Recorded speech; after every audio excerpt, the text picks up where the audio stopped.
آج کا ہمارا عنوان ہے حضرت صالح علیہ السلام کی سیرت۔ اللہ نے انسان کی اصلاح کے لیے ہر دور میں اپنے نیک اور صالح انسان کو منتخب کیا تاکہ وہ انسانوں میں امن، محبت اور ایک دوسرے کا احساس پیدا کر سکیں۔ ویسے ہی جب ابلیس نے لوگوں کو بہکایا اور کفر بڑھتا گیا تو اللہ تعالیٰ نے حضرت صالح علیہ السلام کو پیغمبر بنا کر بھیجا، ان لوگوں کی ہدایت کے لیے جو کفر میں بہت آگے بڑھتے جا رہے تھے۔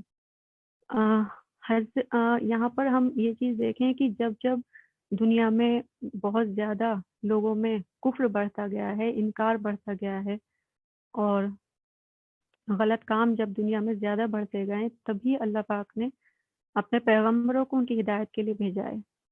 حضرت صالح علیہ السلام سمود کے پوتوں میں سے ایک عربی نبی تھے۔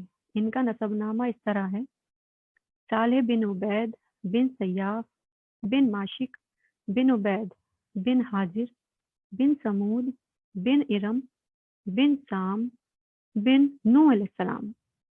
گویا صالح علیہ السلام کا تعلق قوم سمود سے تھا اور یہ قوم عاد کی نسل سے تھی۔ سمود کی قوم نے یمن کو خیر باد کہا اور جزیرے سے شمال کی طرف منتقل ہو گئے، پھر وہاں ہجر نامی ایک بستی میں جا ٹھہرے۔ قرآن کریم کی سورۃ الحجر اسی بستی کے نام سے موسوم ہے۔ اللہ تعالیٰ سورہ ہجر کی آیت 80 میں فرماتے ہیں: وَلَقَدْ قَذَّبَ أَصْحَابُ الْحِجْرِ الْمُرْسَلِينَ، اور ہجر کے باشندوں نے بھی پیغمبروں کو جھٹلایا تھا۔ ہجر قوم سمود کا مرکزی شہر تھا، اب وہ مدائن صالح کے نام سے مشہور ہے۔ یہاں کے لوگ پہاڑوں کو تراش کر گھر بناتے تھے۔ دیکھیے اللہ پاک نے ان لوگوں کو کتنے بڑے ہنر سے نوازا تھا کہ وہ لوگ پہاڑوں کو کاٹ کر گھر بنانا ایک بہت بڑا ہنر مانا جاتا ہی ہے۔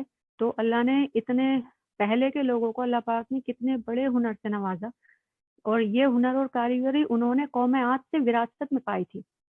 تو اللہ تعالیٰ سورہ ہجر کے آیت 82 میں فرماتے ہیں: وَقَانُوا يَنْحِتُونَ مِنَ الْجِبَالِ بُيُوتًا آمِنِينَ، اور وہ پہاڑوں کو تراش کر بے خوف و خطر مکان بنایا کرتے تھے۔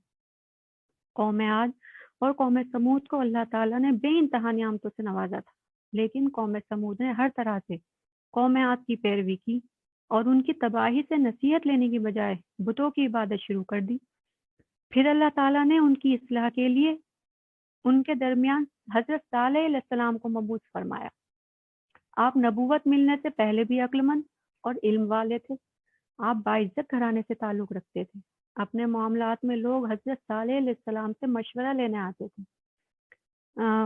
حضرت صالح علیہ السلام دیکھیے سارے ہی نبی جو تھے وہ اللہ پاک نے ان کا کیریکٹر اس طرح کا بنایا تھا، اور وہ کیریکٹر میں اس طرح کے تھے کہ اسٹارٹنگ سے ہی، نبی بننے سے پہلے سے ہی لوگ ان کی اتنی زیادہ عزت کرتے تھے کہ اپنے بڑے سے بڑے معاملات بھی ان سے اس کے بارے میں معلومات کرنے آتے تھے۔ لہٰذا آپ کو ایک خاص مقام حاصل تھا ان سب لوگوں کے بیچ۔ لیکن جب آپ نے لوگوں کو ایک اللہ پر ایمان لانے اور اس کے سوا کسی دوسرے کی عبادت نہ کرنے کی دعوت دی تو قوم سمود کے لوگ آپ کی باتوں کے انکاری ہو گئے۔ صالح علیہ السلام نے ان لوگوں سے کہا: قَالَ يَا قَوْمِ اعْبُدُوا اللَّهَ مَا لَكُم مِّنْ إِلَٰهٍ غَيْرُهُ هُوَ أَنشَأَكُم مِّنَ الْأَرْضِ وَاسْتَعْمَرَكُم فِيهَا فَاسْتَغْفِرُوهُ ثُمَّ تُوبُوا إِلَيْهِ إِنَّ رَبِّي قَرِيبٌ مُّجِيبٌ۔ اے میری قوم، اللہ کی عبادت کرو، اس کے سوا تمہارا کوئی معبود نہیں ہے۔ اسی نے تم کو زمین سے پیدا کیا اور اس میں تمہیں آباد کیا، لہٰذا اس سے اپنے گناہوں کی معافی مانگو، پھر اس کی طرف رجوع کرو۔ یقین رکھو کہ میرا رب قریب بھی ہے اور دعائیں قبول کرنے والا بھی۔ صالح علیہ السلام کی باتیں سن کر وہ لوگ کہنے لگے: اے صالح، اس سے پہلے تو ہم تجھ سے بہت کچھ امیدیں لگائے ہوئے تھے۔ مطلب یہ کہ پہلے تو ہمارے نزدیک تمہارا بہت مرتبہ تھا، مقام تھا، لیکن تم نے تو یہ باتیں کہہ کر ہماری ساری امیدوں پر پانی پھیر دیا۔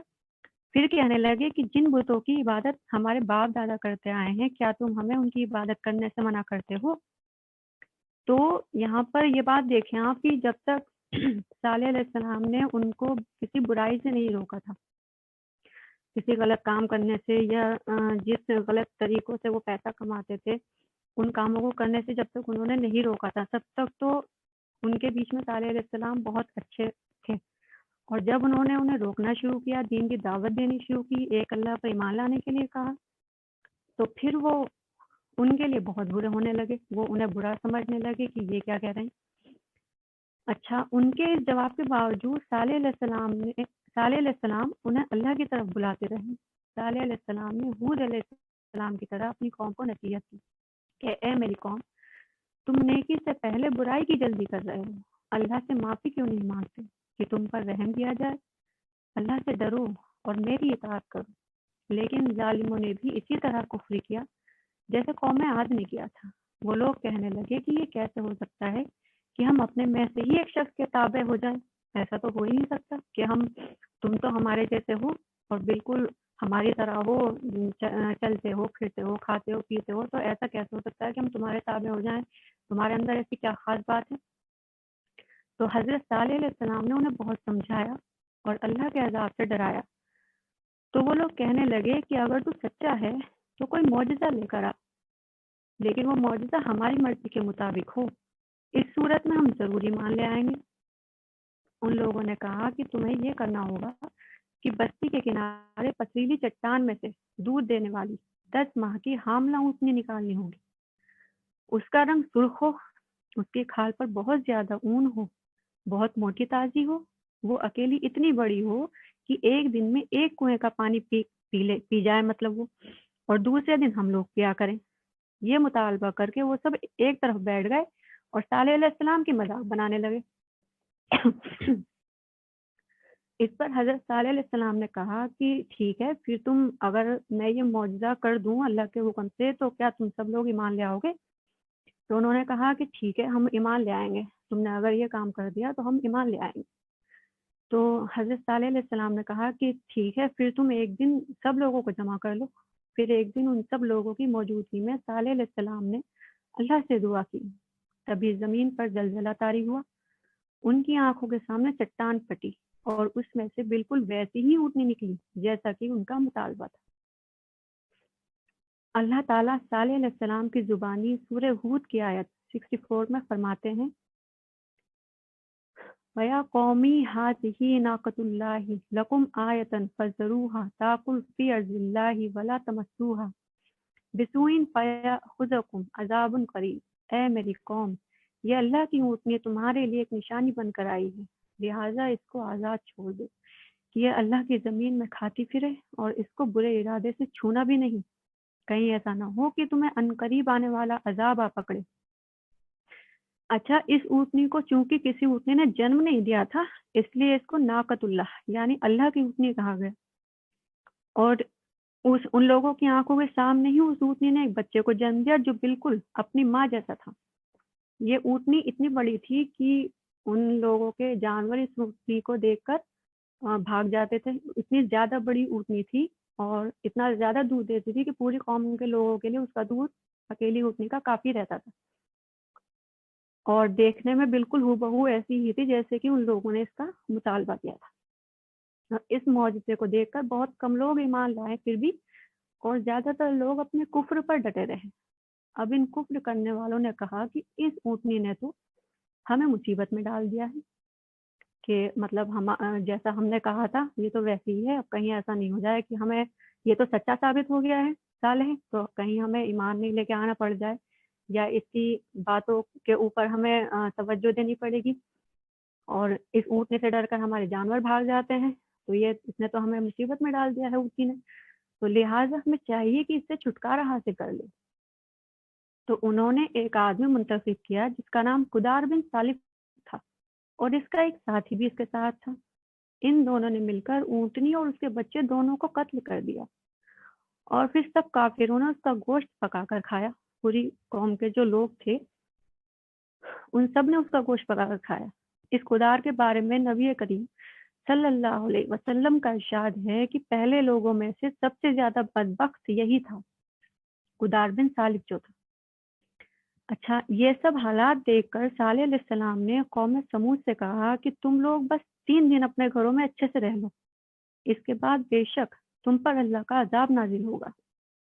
سورہ نمل کی آیت 48 اور 49 میں اللہ تعالیٰ فرماتے ہیں کہ اس شہر میں 9 سردار ایسے تھے جو زمین میں فساد پھیلاتے تھے اور اپنی اصلاح کی کبھی کوشش بھی نہیں کرتے تھے۔ انہوں نے آپس میں مشورہ کیا کہ آج رات صالح کو بھی مار ڈالو۔ اب یہ لوگ صالح علیہ السلام کے گھر کی طرف چلے۔ صالح علیہ السلام کا گھر پہاڑ کی بلندی پر تھا۔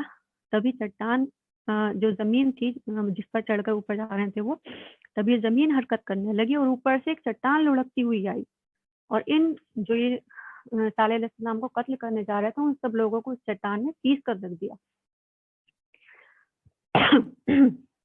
ان فسادی لوگوں کی ہلاکت کے ساتھ ہی اللہ کے عذاب کی ابتدا ہو چکی تھی۔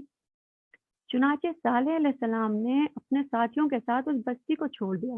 اللہ کا حکم ہو گیا کیونکہ اب اللہ کا عذاب نازل ہونے والا تھا، ابتدا ہو چکی تھی اس چیز کی۔ صبح ہوئی تو لوگوں نے ایک عجیب منظر دیکھا کہ قوم سمود کے تمام لوگوں کے چہرے زرد پڑ چکے تھے۔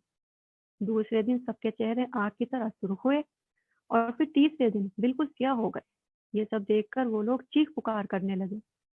اللہ تعالیٰ نے اس قوم کو پچھلی قوموں کی طرح ایک قسم کا عذاب نہیں دیا تھا، جیسے قوم نوح کو صرف طوفان کے ذریعے اور قوم عاد کو صرف طوفانی ہوا کے ذریعے ہلاک کیا گیا، لیکن قوم سمود کو اللہ تعالیٰ نے طرح طرح کے عذابوں سے دوچار کیا۔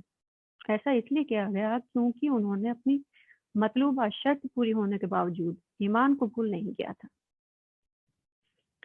عذاب کی ابتدا زلزلے سے ہوئی، جس کی وجہ سے وہ لوگ اپنے گھروں میں اوندھے پڑے رہ گئے۔ پھر آسمان میں سخت کڑاکا ہوا، اس کی ہولناک دہشت انگیز چنگاڑ نے ان کے بھیجے پاڑ کر رکھ دیے۔ ایک ہی لمحے میں وہ سب ڈھیر ہو گئے۔ اللہ ہم سب کی حفاظت فرمائے، آمین۔ ان کی تباہی اور ہلاکت کو بیان کرتے ہوئے سورہ زاریات کی آیت 44 میں اللہ تعالیٰ فرماتے ہیں فَاتُوا عَنْ أَمْرِ رَبِّهِمْ فَأَخَذَتْهُمُ الصَّاعِقَةُ وَهُمْ يَنظُرُونَ۔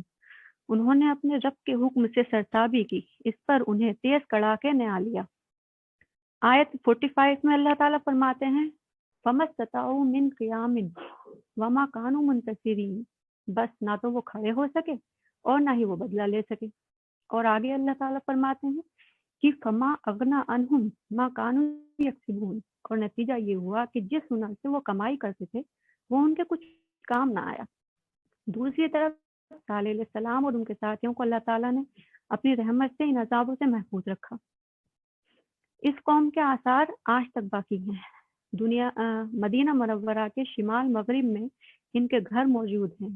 سورہ نمل میں اللہ تعالیٰ فرماتے ہیں کہ بس یہ ان کے گھر ہیں جو ان کے ظلم کے سبب ویران پڑے۔ بے شک ان میں دانش مندوں کے لیے نشانیاں ہیں، یہ ہم سب کے لیے عبرت کا نشان ہے تاکہ ہمیں کوئی شک نہ رہے۔ اس کے بعد صالح علیہ السلام وہاں سے ہجرت کر کے فلسطین آ گئے اور وہیں زملہ نامی بستی میں رہنے لگے اور یہیں آپ کی وفات ہوئی۔ نبی کریم صلی اللہ علیہ وسلم جب صاحب اکرام کے ساتھ تبوک تشریف لے گئے تو آپ نے مدائن صالح کے قریب قیام فرمایا۔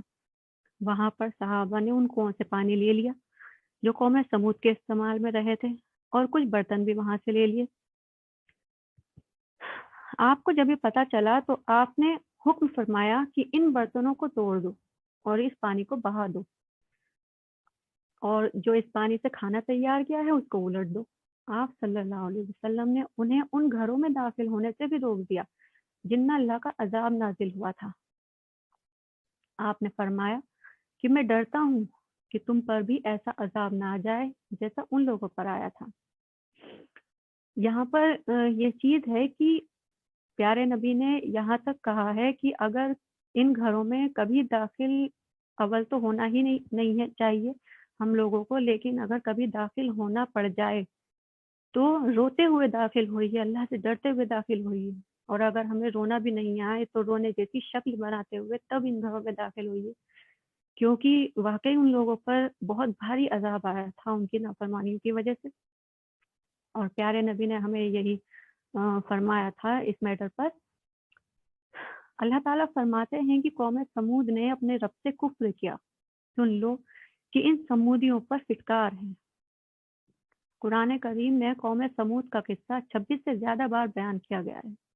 اس پورے قصے میں ہمارے لیے چند عبرتیں ہیں۔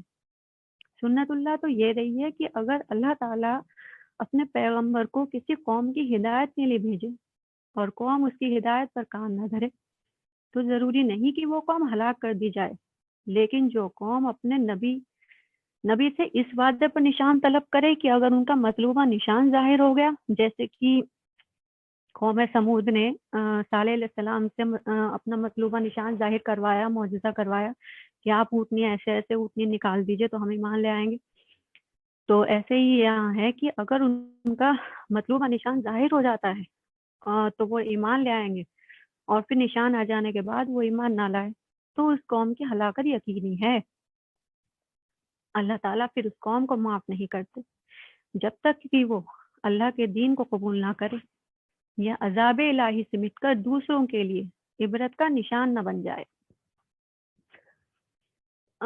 اس قصے میں ایک امپورٹنٹ بات یہ سامنے آئی ہے کہ انسان عیش و عشرت اور دنیاوی کامیابی کو دیکھ کر یہ خیال کرنے لگے کہ وہ ضرور اللہ تعالیٰ کے سائے میں ہے، تو یہ انسان کی خطرناک غلطی ہے، اس کے نفس کا دھوکہ ہے۔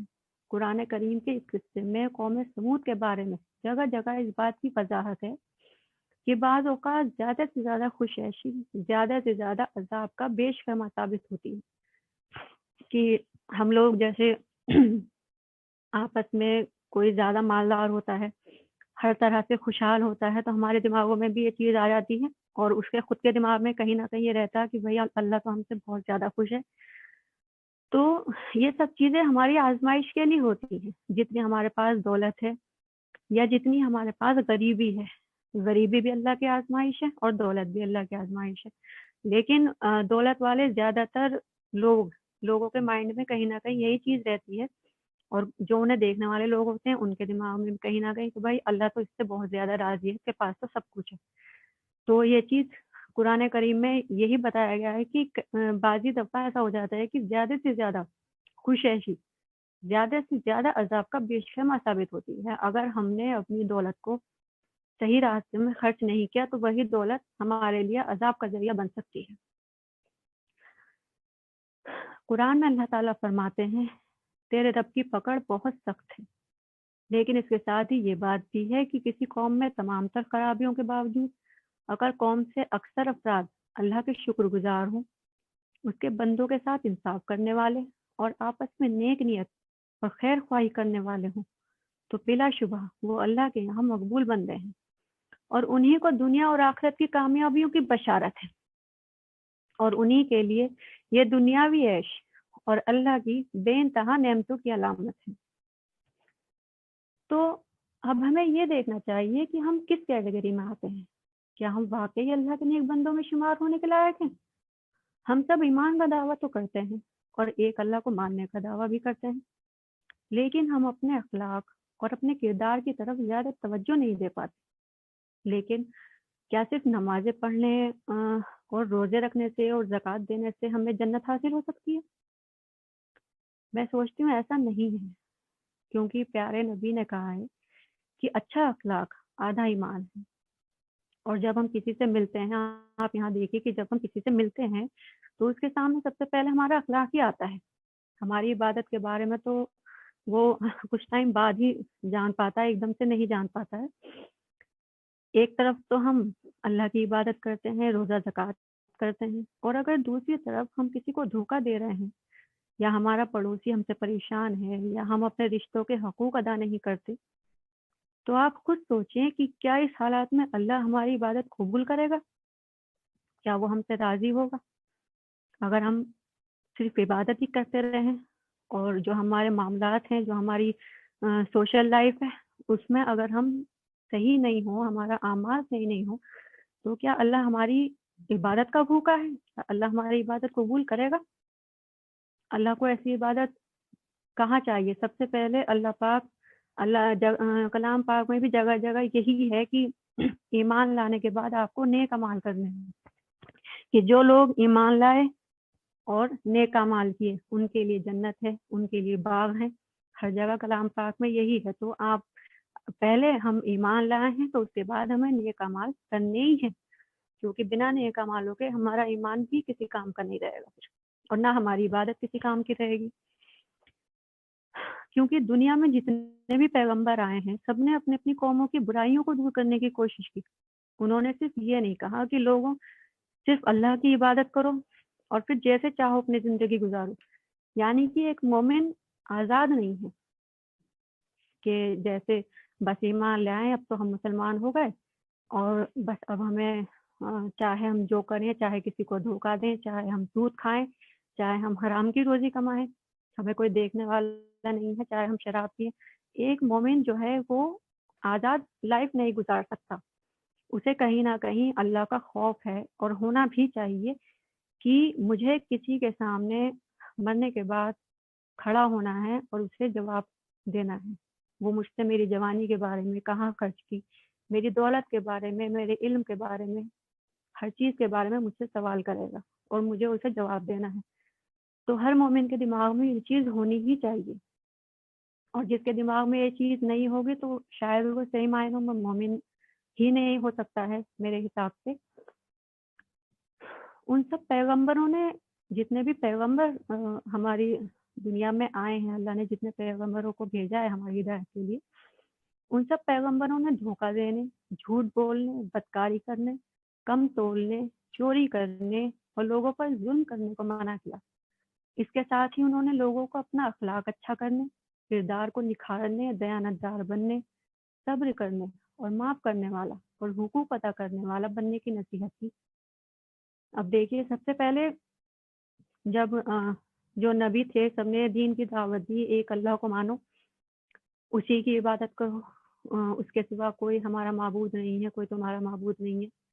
اس کے ساتھ ساتھ جو معاشرے میں برائیاں پھیلی ہوئی تھی، کوئی دھوکہ دیتا تھا یا سود کا معاملہ تھا یا ڈکیتی کرتے تھے، بنا وجہ لوگوں سے جرمانہ وصولتے تھے، کوئی کم تولتا تھا، کوئی کسی قوم میں بدکاری تھی، سب نے ان برائیوں کو دور کرنے کی کوشش کی، کیونکہ خالی یہ نہیں تھا کہ آپ اللہ پر ایمان لے آؤ اور بس پھر آپ اپنی زندگی چاہے جیسے گزارو، تو ایسا کچھ نہیں تھا۔ ہمیں اپنی عبادت کے ساتھ ساتھ اپنے اخلاق کو اور اپنے کردار کو بھی نکھارنا ہے، تبھی ہم اللہ کے حضور میں حاضر ہونے کے شاید لائق بن پائیں گے۔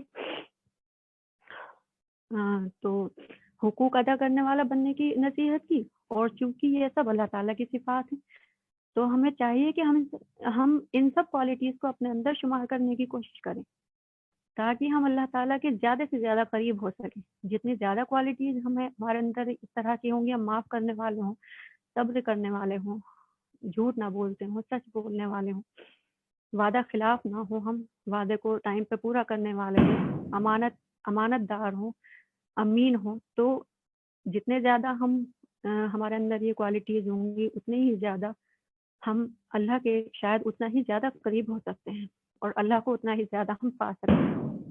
اچھا، اور جو اسلام کا دین کا جو پیغام ہم اپنے اخلاق اور کردار سے دنیا کے لوگوں تک پہنچا سکتے ہیں، وہ شاید ہم صرف عبادت کے ذریعے نہ پہنچا سکیں، کیونکہ عبادت جو ہم کریں گے وہ لوگ بعد میں ہی دیکھتے ہیں کہ ہاں یہ نماز پڑھتا ہے، ہاں یہ روزے رکھتا ہے، وہ سب بات کی بات آ جاتی ہے۔ سب سے پہلے جب ہم دنیا میں رہ رہے ہیں، محلے پڑوس میں رہ رہے ہیں، تو لوگ سب سے پہلے متاثر ہوتے ہیں ہمارے اخلاق سے، کہ اس لیڈی کا اخلاق ایسا ہے یا اس انسان کا اخلاق ایسا ہے۔ ہاں بھائی، عبادت کا تو بعد میں ہی پتہ چلتا ہے کہ یہ کیسی عبادت، اس کی عبادت کتنی ہے، یا یہ روزے رکھتا ہے یا نہیں رکھتا، ہاں یہ زکوٰۃ دیتا ہے نہیں دیتا۔ تو سب سے پہلے اخلاق اور کردار انسان کی مین کوالٹیز ہیں، جو اس کے اندر عبادت کے ساتھ ساتھ یہ چیز ہونی چاہیے۔ اللہ کی عبادت اور ایکوالٹیز دونوں ہی ہمارے لیے بے حد ضروری ہے، کیونکہ سبھی پیغمبروں کی جس چیز سے لوگ سب سے پہلے متاثر ہوتے تھے اور اب بھی ہوتے ہیں، وہ ان سب کا خوش اخلاق اور نیک کردار۔ جیسے کہ پیارے نبی کے بارے میں ان کے دشمن تک انہیں امین کہتے تھے، ان کے دشمن تک ان کے پاس اپنی امانتیں رکھنے جاتے تھے۔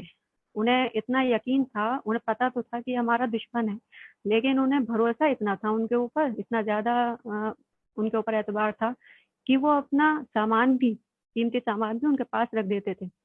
کیوں؟ کیونکہ انہیں پتا تھا کہ یہ ہم اسے چاہے جتنا ہی برا کہہ لیں، لیکن جو سچائی تھی وہ انہیں پتا تھی کہ واقعی امین ہے، یہ امانت دار ہے۔ تو خیر، ہمیں اپنے اخلاق کو اور کردار کو بہتر بنانے کی جو ہم کوشش کر سکتے ہیں، وہ ہمیں کرنی چاہیے، ہم سب کو کرنی چاہیے، اور ہم ان کے جیسا نبیوں جیسا بری طرح بن تو نہیں سکتے نبیوں جیسا، لیکن کوشش ضرور کر سکتے ہیں۔ اللہ ہم سب کو ان کوششوں میں کامیابی عطا فرمائے۔ میں ذرا سی بس آمین۔ 5 منٹ کی کچھ ذرا سی باتیں اپنی بہنوں سے کرنا چاہوں گی، صرف مجھے 2 منٹ اور مل جائیں بھائی صاحب تو۔ جی جی جی go ahead۔ جی بس 2 منٹ کی بات ہے میری، ذرا میں اپنی بہنوں سے تھوڑی سی بات کرنا چاہتی ہوں۔ دیکھیے، ہم لوگ کہیں نہ کہیں یہ سوچتے ہیں کہ گھر والوں یا ہماری اولادوں کی تربیت میں زیادہ تر ہاتھ ہمارے شوہر یا ہمارے باپ بھائی یا گھر کے مردوں کا ہی ہوتا ہے۔ تو میں یہ کہنا چاہوں گی کہ شاید ایسا نہیں ہے۔ گھر کی تربیت، اولادوں کی تربیت 80% عورت کے ہاتھ میں ہے، کیونکہ مرد حضرات تو سارا دن گھر کے باہر ہی روزی کماتے ہیں۔ تو اب یہ ہماری ذمہ داری بنتی ہے کہ ہم اپنے بچوں یا اپنے گھر والوں کا رجحان دین کی طرف کریں، انہیں اچھی باتیں سکھائیں اور اپنے رشتوں کو اچھے سے نبھائیں۔ اور دوسری ذمہ داری ہمارے اوپر یہ ہے کہ ہم اپنے سرپرستوں یا اپنے شوہر سے حلال کمائی کی گزارش کریں، ان سے ہم کہیں کہ ہمیں ایسا کوئی مہنگا سامان نہیں چاہیے جسے لانے کے لیے حرام روزی کا راستہ اپنانا پڑے۔ ہمیں انہیں یہ سمجھانا چاہیے کہ ہمارے گھر میں صرف حلال پیسہ آئے جس سے ہماری اولادیں پروان چڑھیں۔ حلال کمائی سے دنیا میں بھی عزت ہے اور آخرت میں بھی۔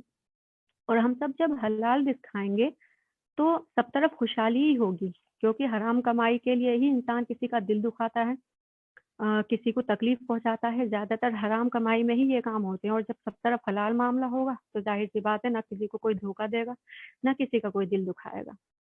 اور میں سمجھتی ہوں کہ اس کام سے معاشرے میں ایک بہت بڑا بدلاؤ آئے گا انشاءاللہ۔ اللہ ہم سب کو توفیق دے، اللہ ہمارے گناہوں کو معاف فرمائے اور ہم سب کو اپنے نیک بندوں میں شمار کر لے، آمین یا رب العالمین۔